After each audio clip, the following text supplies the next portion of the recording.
Hey guys, today we're gonna have to go back to this test we took the other day. I um, I haven't graded everyone's, but I was looking at them, and we have a consistent problem. So today we're gonna go back to this. I'm logging in just like you need to do. Um, some of you didn't get to a number of questions, and I think it's here. Pause for a second. You're choosing the task, the second green one. Some of you didn't get to questions, and I don't know if you wrote on the test itself or if you didn't write on your um,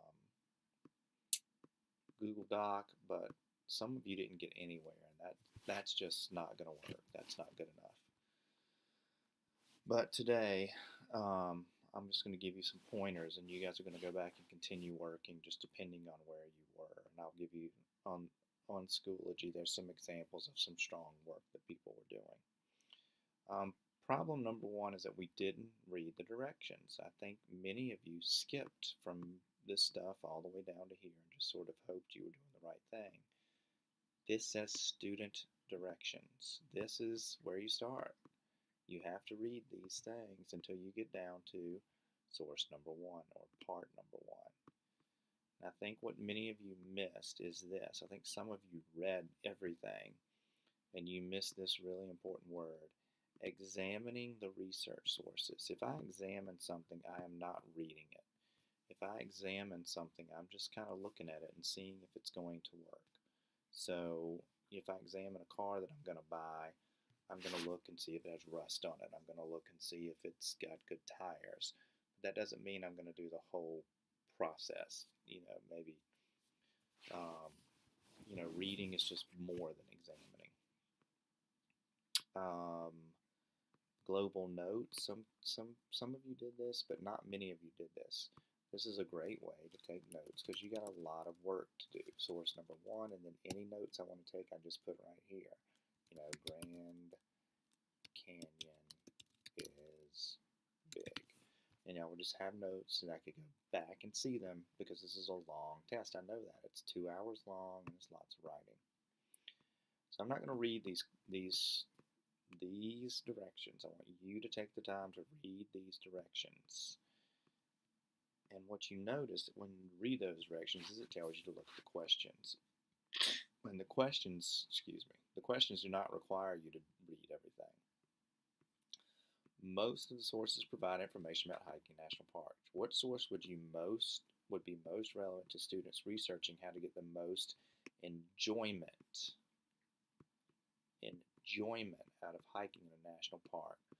Justify is a word that means show text and support your answer with two pieces of evidence from the most relevant source.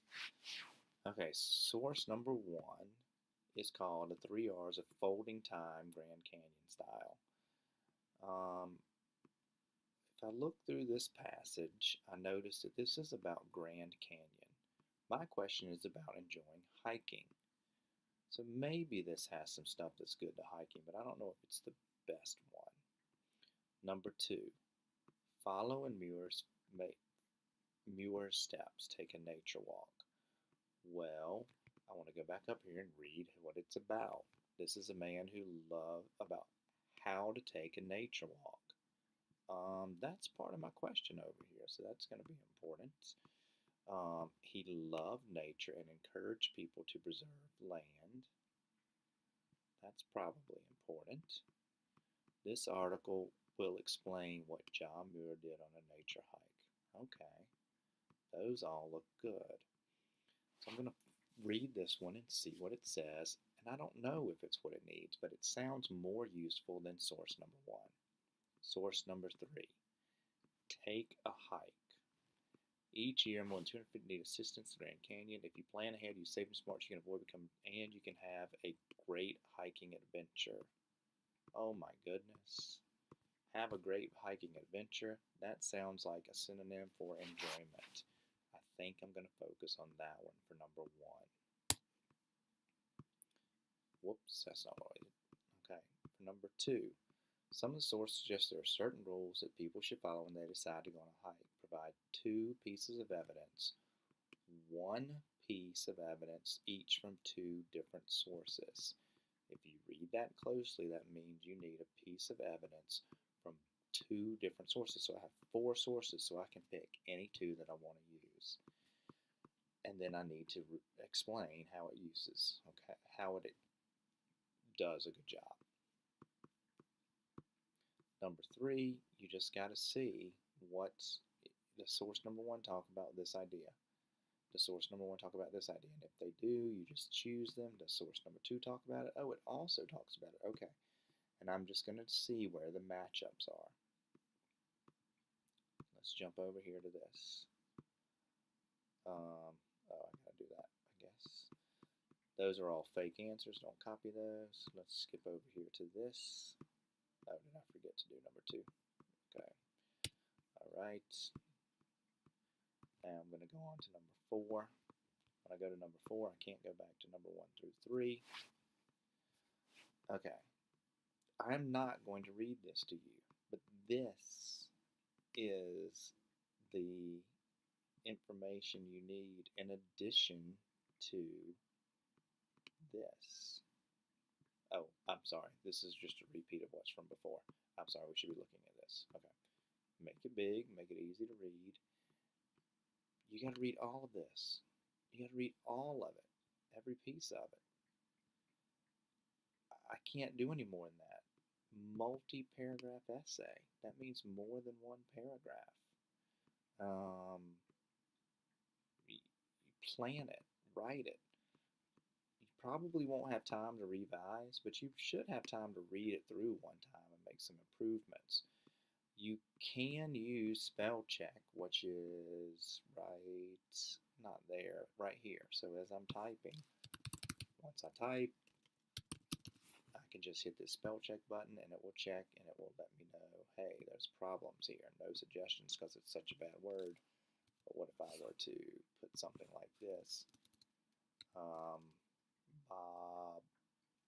bulb. That's going to be a bad spelled word. It's going to show me a choice. It's going to give me a suggestion. Blob, bob, bowl, bowler. Which one did I mean? I meant blob. So, I don't know what else to tell you guys. Take your time today. Work hard. Don't forget that I have given you some strong examples. So this is question number 1.